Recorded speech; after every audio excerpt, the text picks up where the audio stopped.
Guys, the earthquake swarm in Campi Flegrei is underway. It continues, so it's not stopping after that magnitude 4.4. We just had another 1.7, and if you see the list, it's going. We have more than 20 earthquakes right now. This list doesn't show them all because it only shows the higher ones, but it is another strong earthquake swarm, and it has shaken Naples, Pozzuoli, and the whole Campi Flegrei area, and there's 4 injured people. Unfortunately, a child is among the injured, so that number has increased from 1 to 4 currently. I hope they won't find more. 11 people are hospitalized. Schools are closed. In some buildings, a floor has collapsed on a person, but that person is okay according to the circumstances, but injured. It's crazy what is going on. The people are frightened and really, really desperate. I've read a lot of posts. People say, the people that live there, we can't deal with this any longer. This can't go on like this.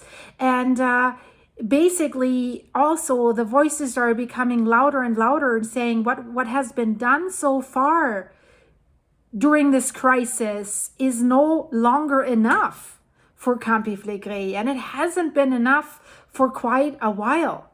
And another guy says it's even clearer since last night. In Campi Flegrei, we're not prepared for earthquakes. No, you're not, but what is causing these earthquakes?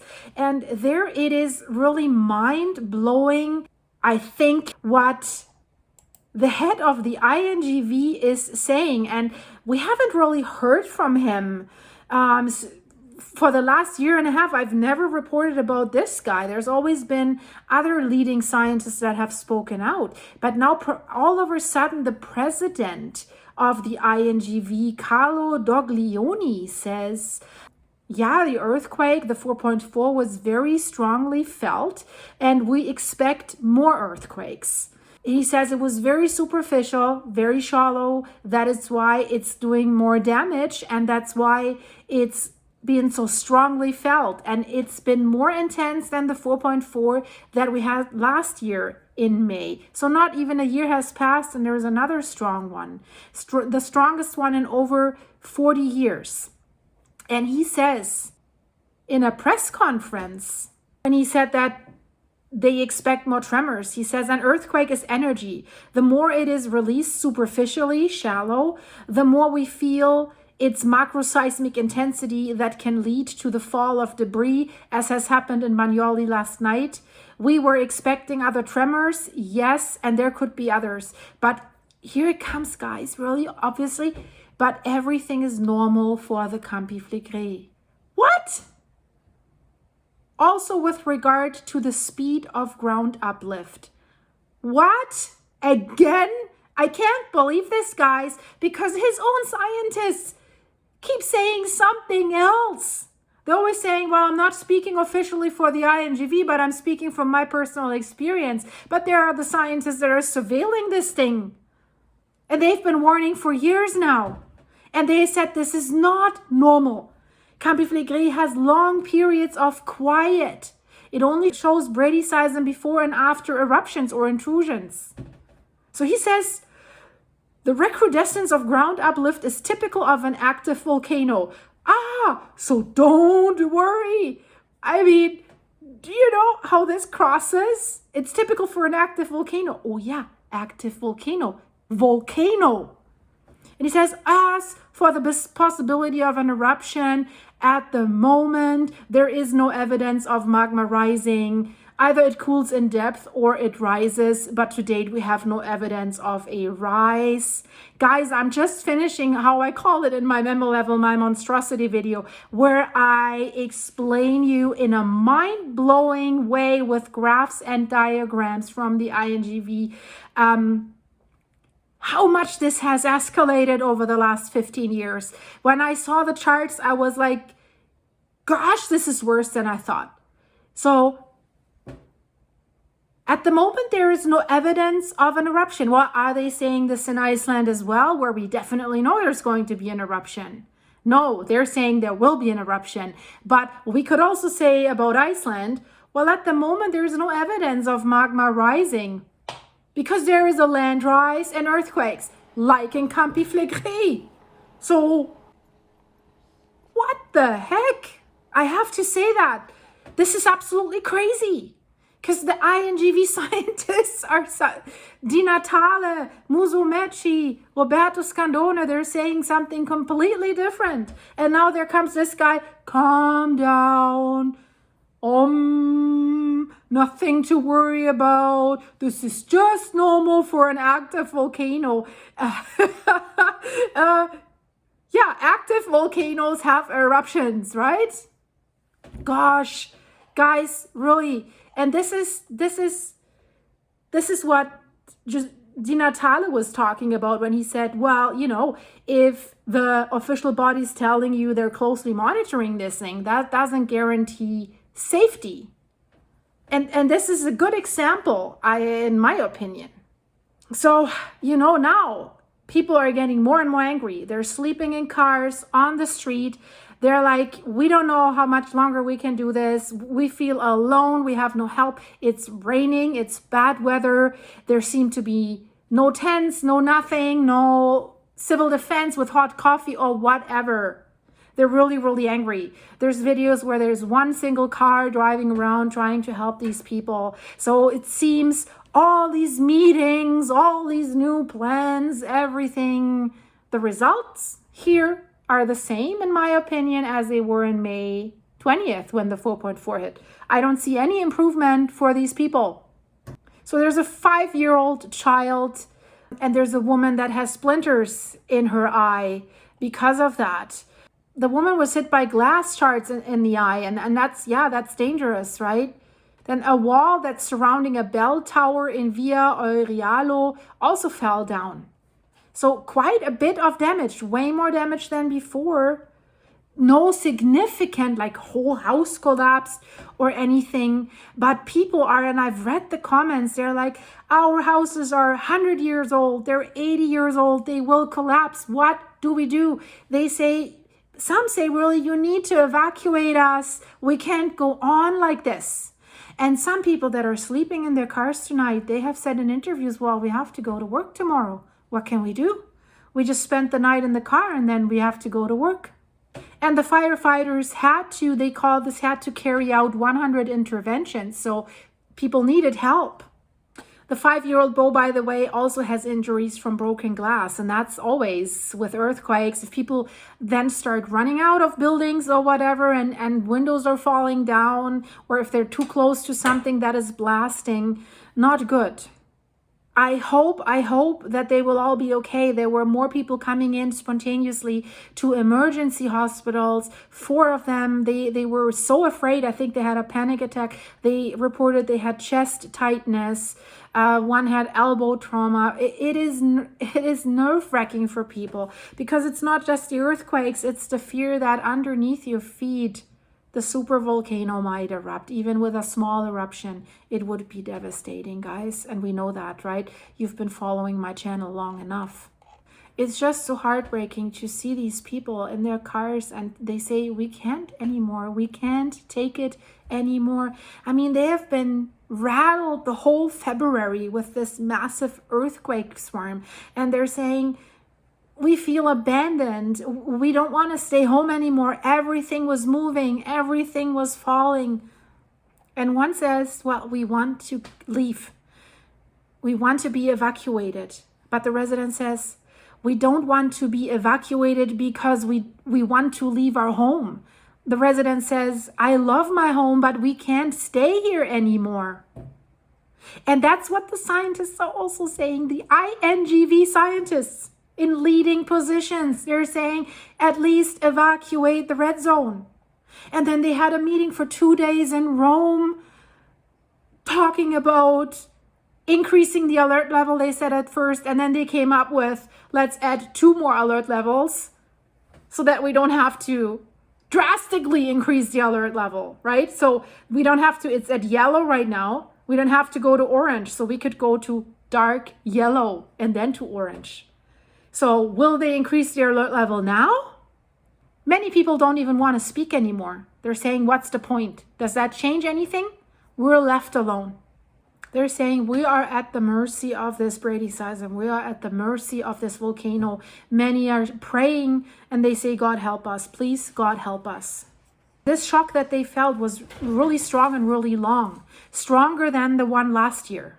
And guys, we really need to get this. The news just came out. It's the stronger ground acceleration ever recorded. Just to make that clear, guys, what does ground acceleration mean in this context with the 4.4 magnitude? So it refers to the rate at which the ground moves during the quake. So it is the key factor in assessing the potential danger to buildings and infrastructure. So it's measured in gravitational acceleration or meters per second squared. And it indicates how quickly the ground moves up or down or sideways during an earthquake. And the higher the acceleration, the more force is exerted on buildings and structures. And this was stronger than ever before, this ground accelerations. So that's why he said they're using this as stress test for structural resistance. Because even, like high acceleration values can cause structural damage, especially in buildings that are not designed to withstand earthquakes, like many of these buildings that we have here in the Naples area.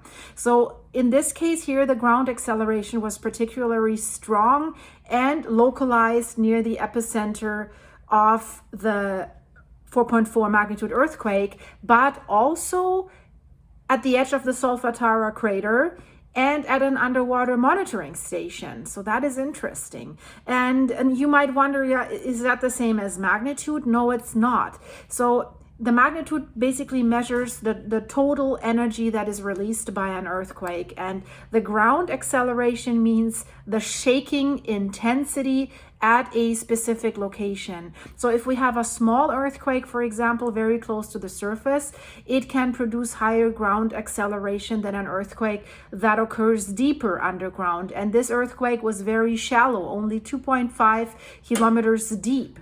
So the ground acceleration recorded in this earthquake was one of the strongest ever measured in this area, meaning the shaking was intense and could have had significant implications for buildings. And it will take some time to really find out about that and test every building again. Also infrastructure, residents were reporting that the tunnels were shaking for the train. And also it's important for future seismic risk assessments at Campi Flegrei. And also De Vito says, for now, we do not observe signs of imminent eruption. And I'm also not saying that this is an imminent eruption, but we've known for the last 1.5, 2 years that the scientists and international scientists as well are saying the Campi Flegrei supervolcano is creeping towards eruption. And now it has accelerated in another step since last year. So the engineers are now saying, the Italian engineers there, they say that magnitude 4.4 earthquake at Campi Flegrei last night was called a stress test by the engineers for the ability of buildings to react to this type of event. Problem is only that continuous shaking all the time is making these homes brittle. So one more shake could be enough and then a home really does collapse. And what they saw near the epicenter, and that's so frightening right now because, again, Mauro De Vito says, where the epicenter of that earthquake was, the 4.4, I saw one of the strongest ground accelerations ever recorded.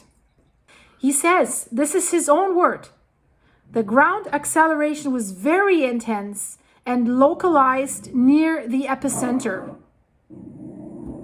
Eddie, not now, really. Now's not the time. The maximum of this acceleration was also, they had it on the edge of the Solfatara and at one station on the seabed. So there as well. Guys, this is concerning no matter how you want to twist this. But remember, what was it? The president of the INGV said, all normal. Don't worry. This is BS, in my opinion. That's just my opinion. And then more bad news. What he also said is the earthquake headed towards Naples, which is why it was felt more. And if you've seen one of my last videos where scientists say, well, what we estimate is that the magma accumulation underneath Campi Flegrei might have some of it moving towards Naples.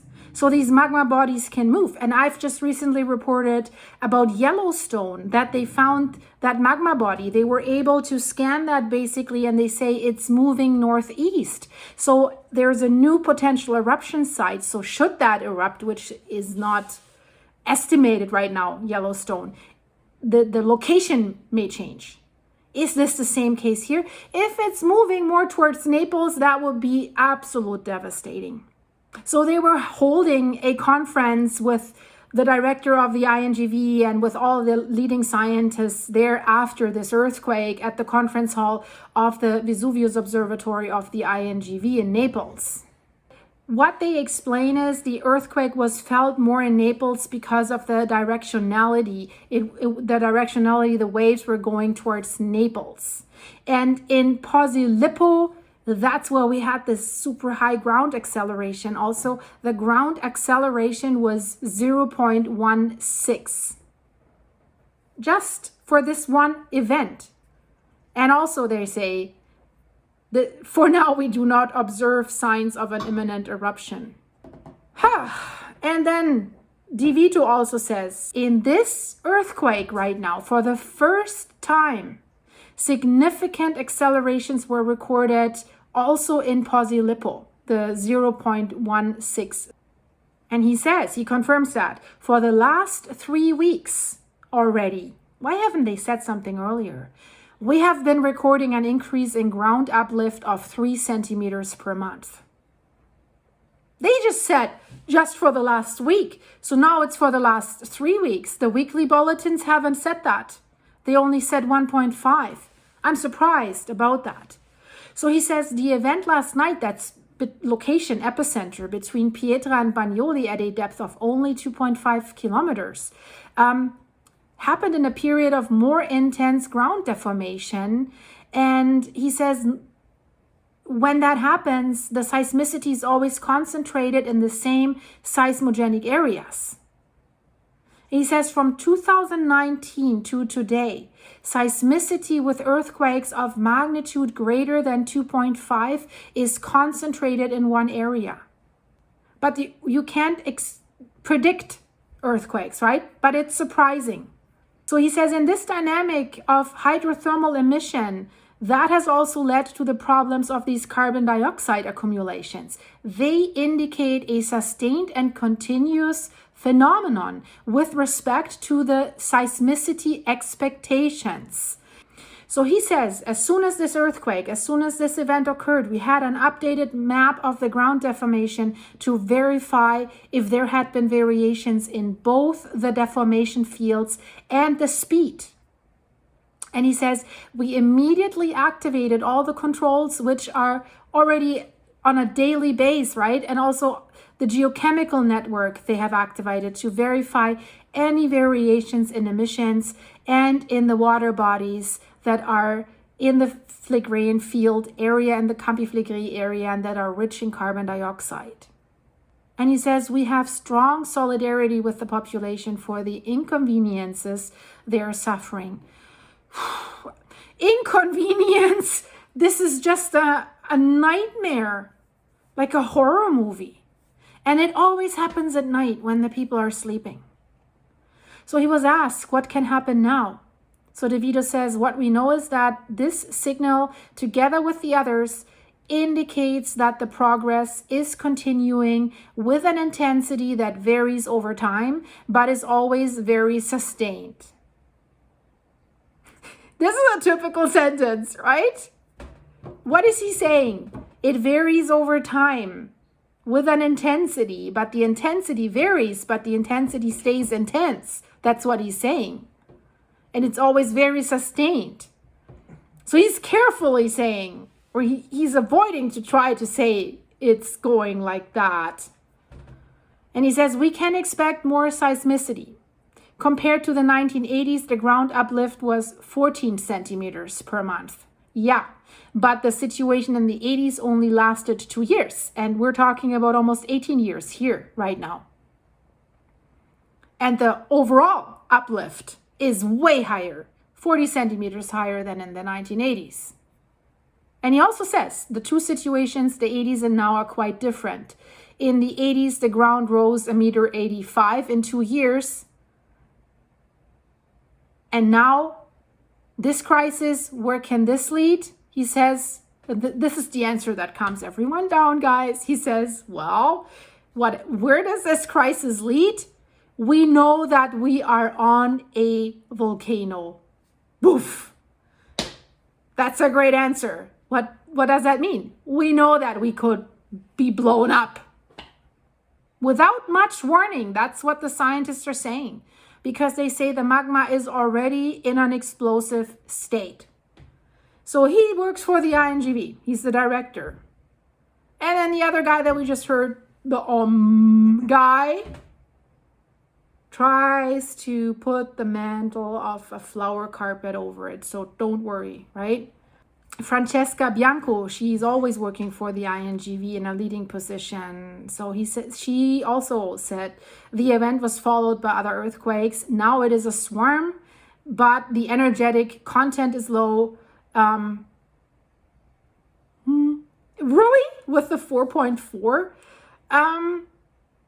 There is a relationship between seismicity and uplift. Yeah, if something's pushing to come towards the surface, is lifting it up, of course the rocks are breaking and you have more earthquakes. So she compares it with the May 4.4 earthquake. She says it also occurred in the absence of an acceleration of the uplift. I don't know why she says it's an absence, because there was an acceleration, and maybe not the same day, but if it's gradually increasing, puts stress on the rocks until the maximum elasticity is reached, and then they get brittle. Well, she says we're not surprised because the crust deforms. Normal, right? Whether the uplift is continuous or whether there's an acceleration of the phenomenon, the crust deforms. And that crust has only a third of its strength left compared to how strong it was in the 1980s. That's another point.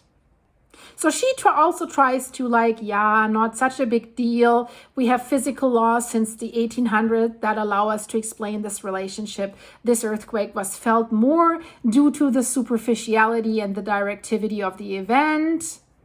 Transmission of energy towards the east. That's towards the city of Naples. She confirmed the ground acceleration of 0.16 in Posillipo. She says directivity is one of the parameters associated with the phenomenon. We are observing another step of intensification of the bradyseismic process as observed in August 23 and in May 24.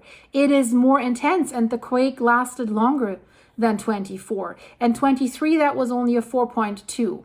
And she finishes her speech. She says, but for now we have no signs of an impending eruption. She says, but the deep magma source is degassing and producing magma fluids that are coming to the surface. There has been an increase in degassing activity at depth, and that's basically what she leaves us with. And yeah, what is really great, their major evacuation route. I mean, I know they have to do it sometime, but they're so late with doing everything. The ring road that they have, where all the evacuation routes that they planned are leading to, was closed because they're doing work there. Yeah, they want to seismically upgrade that road, because if that road is damaged, there's no way out. But the director of the Vesuvius Observatory needed to get to his office in light of that 4.4 magnitude earthquake. And he said, I struggled to get to the office after the earthquake. I found the Tangenziale closed. But the works are for our own good. Yeah, but great. But this could have been it. The time to evacuate. And then deep deep breath, Silky. Guys, take a deep breath with me. Take a cup of coffee or something. He says the closures were planned and announced in advance. So why was he surprised then that it was closed? There are lanes reserved for emergency vehicles on these construction site. But he says it took me a while to get to the Vesuvius Observatory last night. Shouldn't he be able to use the emergency lane? Because he's the one who needs to press the button and say, alert, evacuation. I don't know. It's kind of crazy. He said that during the press conference that was held this morning at the headquarters of the Vesuvius Observatory. The journalists were very surprised by his statement. But then, you know, he tried to explain this when he said, well, this is something that pleases us, that the road is closed for improvement because it's for our own good. Yeah. Why didn't they start last year? It was obvious last year after the 4.4. So as the press conference went on, he did explain it a little bit further. So how long will the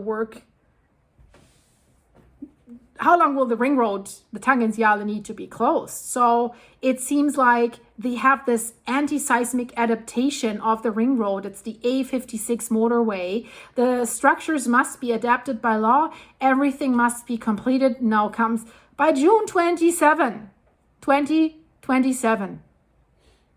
We're having a problem right now. So does this mean until 2027, this road will have road closures, construction sites will not be fully open in full width, only one lane for emergencies. So the volcano should not produce a stronger earthquake or an eruption until June 2027. And usually things take longer. In Italy, probably too. So by the end of 2027. Whoa, that's basically another 3 years. So volcano, please. This is crazy. Guys, this was the latest. Stay tuned. I have more to come. Check out my video in the end screen, and I'm still working on my monstrosity, so my members know what I'm talking about, because it's very relevant, guys. I'm announcing it in every video, but I need to sneak this in, and no chance. This is important, guys. So let's have a last look at the recent earthquakes, because while I was speaking, another earthquake came, a 1.3. So since the 4.4, we had a 1.1, 1.0, 1.6, 1.1, 1.2, 1.1, 1.7, 1.3, and many more that are not in this list, guys. So stay tuned. If you're new here, subscribe. And if you want to support the channel, guys, check out the links in the description. You can become a monthly supporting member of this channel. And you're getting something for it in return. Check out my membership level playlist if that speaks to you, that I'm making only for my members. Click the join button or the link in the description, and you can also buy me coffees to keep me going. It goes towards the vet bills of my animals right now. It's a buymeacoffee.com/silky site. Link is in the description, guys. Stay safe. I see you very soon with another update.